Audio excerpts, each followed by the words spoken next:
Hello everyone, YouTube पे आपने बहुत सारे वीडियो देखे होंगे इस सब्जेक्ट के ऊपर कि how to speak English easily, how I improve my English, how can I speak like a native speaker. अगर आप मुझसे पूछेंगे English speaking is mandatory, my answer is no, it's not necessary to survive. लेकिन अगर आपको English ना बोलने की वजह से आपके अंदर एक अजीब सा वीकनेस फील होता है, आपका लाइफ में प्रॉब्लम होता है, तो हाँ, English speaking is very important for you.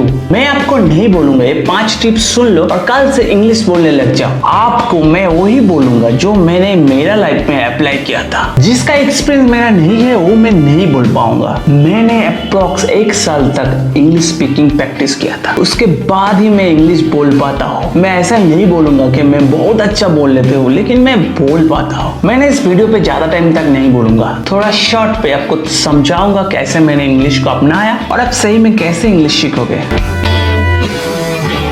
अगर हम इंग्लिश बातें नहीं सुनेंगे तो इंग्लिश कैसे बोल पाएंगे। इंग्लिश बातें सुनने के लिए कोई हॉलीवुड मूवी देखता है, कोई इंग्लिश इंटरव्यू देखता है, किसी ने इंग्लिश कार्टून भी देखता है, ऐसे और भी बहुत सारा चीज है। लेकिन मैं वीडियो पे ज्यादा फोकस नहीं करता था, ऑडियो पे ज्यादा फोकस करता था। यूट्यूब पे सर्च करता था इंग्लिश ऑडियो बुक, और उसके बाद जो इंग्लिश ऑडियो बुक पे थोड़ा स्लो इंग्लिश चलता था मैंने उसको सुनता था, जैसे APJ Abdul Kalam autobiography in English. लेकिन मैंने कभी लेट कर ऑडियो बुक नहीं सुनता था, ऐसे सुनने से नींद आ जाता है, तो मैंने चलते फिरते ऑडियो बुक सुनता था और एवरी डे मैंने 1 से 2 घंटा तक सुनता था।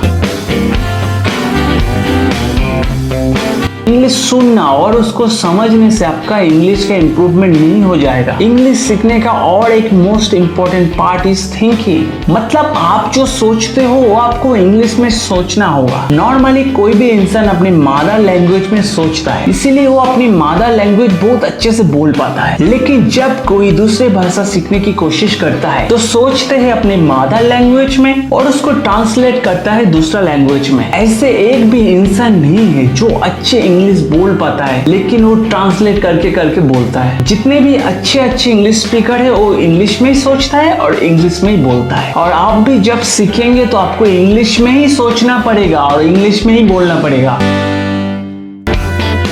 जब कोई बच्चे का जन्म होता है तो 1-1.5 साल तक वो सिर्फ सुनता है और वही सुना हुआ चीज अपने माइंड पे सोचता है और धीरे धीरे बोलने लगता है। पहले वो सही वर्ड नहीं बोल पाता है, लेकिन धीरे धीरे अपने मदर लैंग्वेज अच्छी तरह से बोल पाता है। और उनको मदर लैंग्वेज बोलने के लिए ना तो कोई कोर्स करना पड़ता है और ना तो कोई एजुकेशन की जरूरत होती है। अगर मैं आपसे पूछूं कि अमेरिका में बहुत सारे ऐसे लोग हैं जो अनएजुकेटेड है लेकिन वो इंग्लिश बोल पाता है, कैसे बोल पाता है, तो आपका जवाब यही होगा वो तो उनका मदर लैंग्वेज है इसीलिए बोल पाता है। हमको भी यही सारा फॉर्मूला अपनाना है, बस और कुछ नहीं। जैसे बच्चे सीखता है वैसे ही हमको भी सीखना पड़ेगा। पहले 1 साल तक आपको सिर्फ इंग्लिश सुनना है और उसके बाद जब इंग्लिश का वर्ड हमारे दिमाग में आने लगेगा और धीरे धीरे हमको उसे बोलना है। लेकिन हाँ, मुझे पता है ना ही आपका पेरेंट्स, ना ही आपका रिलेटिव, ना ही आपका दोस्त कोई भी आपसे इंग्लिश में बात नहीं करेगा और ना ही किसी ने आपके बात सुनेगा। तो आपको खुद के साथ प्रैक्टिस करना होगा, जैसे मैं भी करता था। मुझे अभी भी जब मौका मिलता है तो मैं खुद से इंग्लिश में ही बात करता हूँ। जब बाथरूम पे होता हूँ, जब बाइक ड्राइविंग करता हूँ, जब घर पे कोई नहीं होता, मैं अकेला होता हूँ, तो वो पूरा टाइम मैं इंग्लिश में ही बात करता हूँ। I am not saying I can speak good English, but all the time I can speak English because that's what I practice all the time and my English will be much better in future. I am not an English teacher, I am also a student. I am not giving any advice,